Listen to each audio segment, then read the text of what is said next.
All right, and welcome to another exciting adventure of the Incredible Hoax. What is that behind me? Is that my clothes? It's so hard to see. Yeah, that's just my clothes.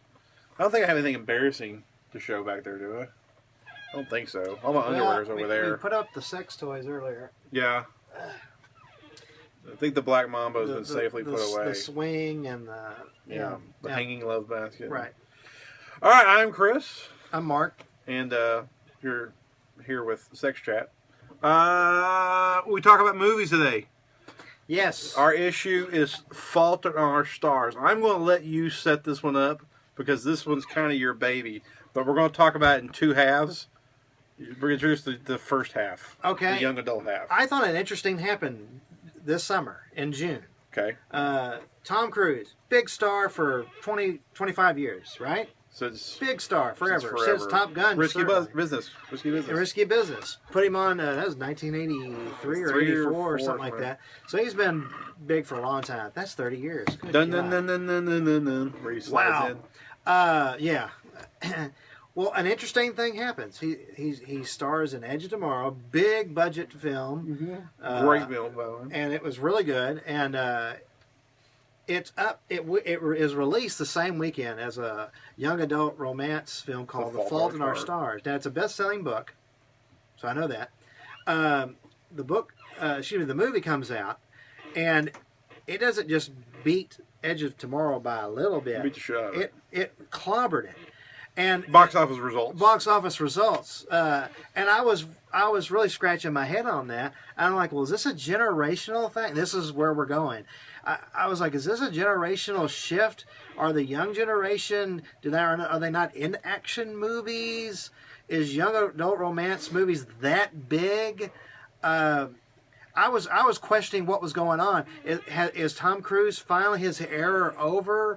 What happened here? Because it just seemed to me such a huge thumping and a rejection of a movie that was pretty good.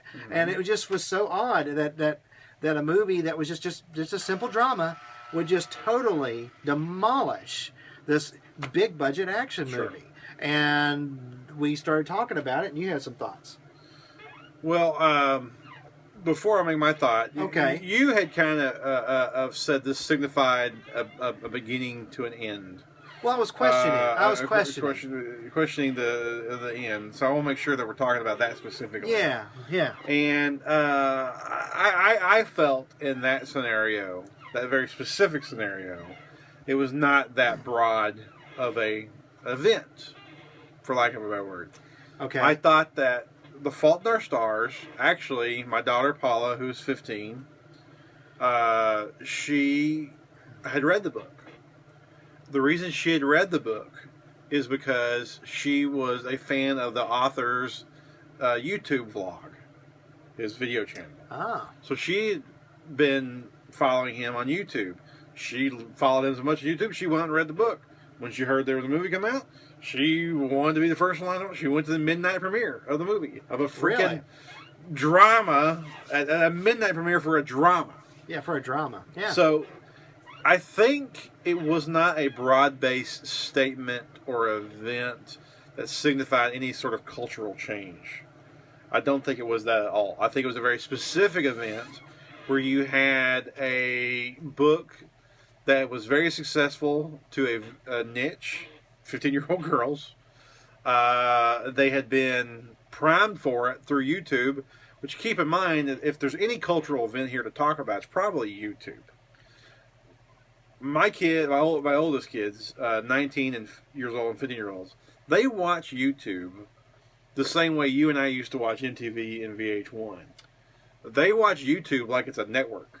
Like it's USA, FX, Fox, what have you. Okay. Social media certainly has an impact. So they watch it like it's a cable channel. Okay? So her becoming a fan of this YouTube vlogger, that's like becoming a fan of Bono or Janet Jackson or whatever. She became a fan of this personality. So his work hits the screens. She's primed. So to go watch it.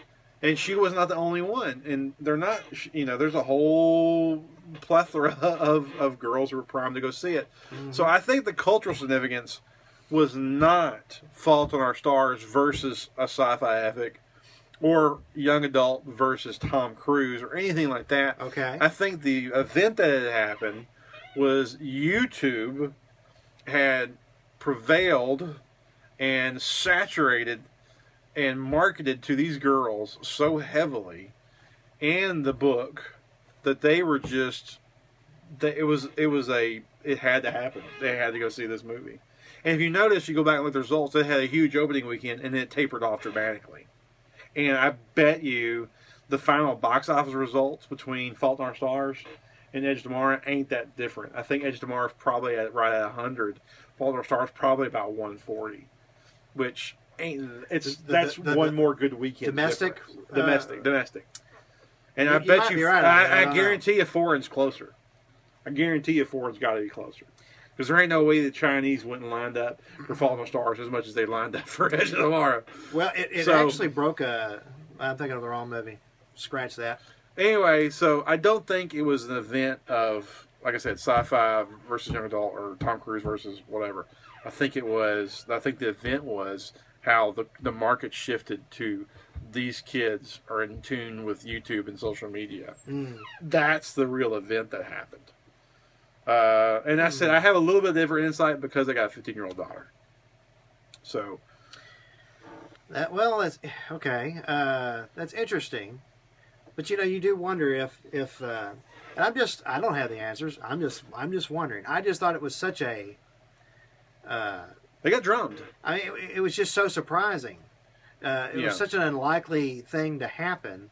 I thought. It really got my attention. The thing about War of the Worlds years ago with Tom Cruise in 2006, there was an oversaturation of Tom at the time, with all the couch, the couch thing on Ellen's show, and everybody was making a big deal about his religion and all that, and so it just seemed like he got oversaturated, and so War of the Worlds was a box office disappointment. It made money, folks. It made money, but it was kind of seen as a bit of a disappointment, and but this time around there's not been all this oversaturation of Cruise in a long time. So you're thinking, well, he did have the divorce. Well, there was the divorce. Yeah. Well, you don't think it had anything to do with it, do you?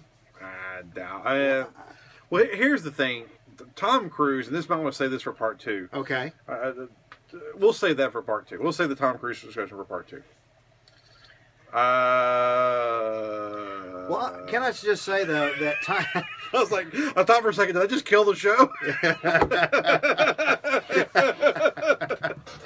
All right, go ahead. Well, I was just going to say, Tom Cruise he's had a level of excellence for many, many years. Yeah. And if he has a bad movie or an off movie, usually he's not down long at all. Oh, no. He's usually is able to bounce back. So folks that haven't seen Edge of Tomorrow or Live, Die, Repeat as it's been renamed, most people should enjoy it. It was a good movie. Still my favorite movie of the year. Edge of Tomorrow was when I saw it, and still remains my favorite movie of the year. It's just a freaking good movie. It was thoroughly entertained from beginning to end. Right.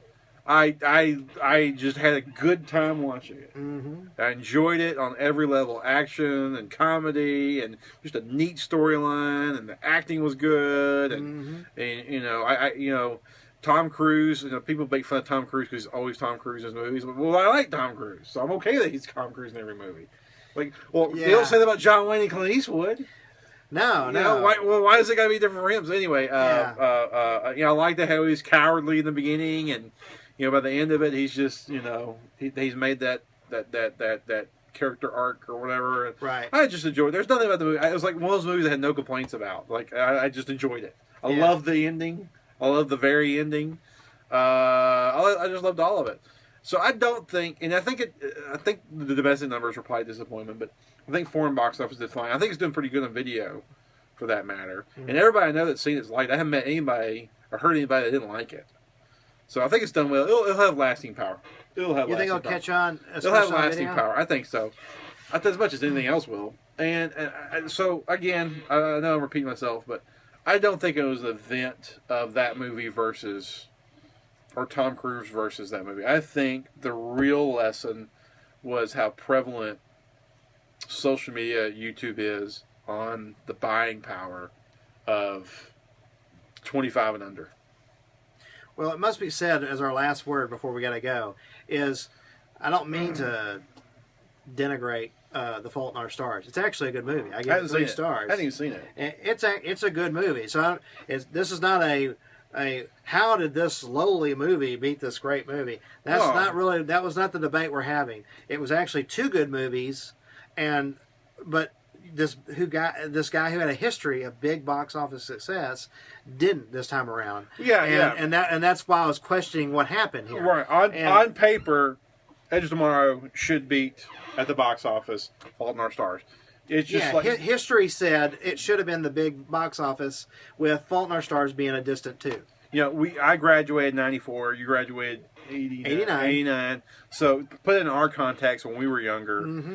Terminator 2 would not lose at the box office to Steel Magnolias. No. That would be unheard of. That would never happen. Not happen. So now for that to happen years later, from our context, our point of view, we're like, that's what? Yeah. That's weird. It was a bit of a culture shock. Yeah, it was a culture shock. I'm like, well, wait a minute.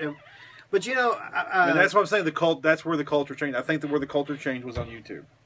And recently, I went and saw the film Interstellar, and it was its Friday premiere. I went and saw it, and there literally was, in addition to me, 4 other people under the age of 50. Everyone else in there, and the theater was like 75% full. Everyone else was all like over 50. And I thought that was so strange. In our day, for a sci-fi film, it was no one was over 30 in there. No, man, no. Especially on opening day, for heaven's sakes. So I just wonder if sci-fi, that could be another part for part 2. Maybe sci-fi is not that big anymore. I don't know. That's something I'm not even prepared yet to even address that. All right. Then we're going to move on to part 2. There actually is a part 2 to the Fault in Our Stars debate. So, see you in a minute.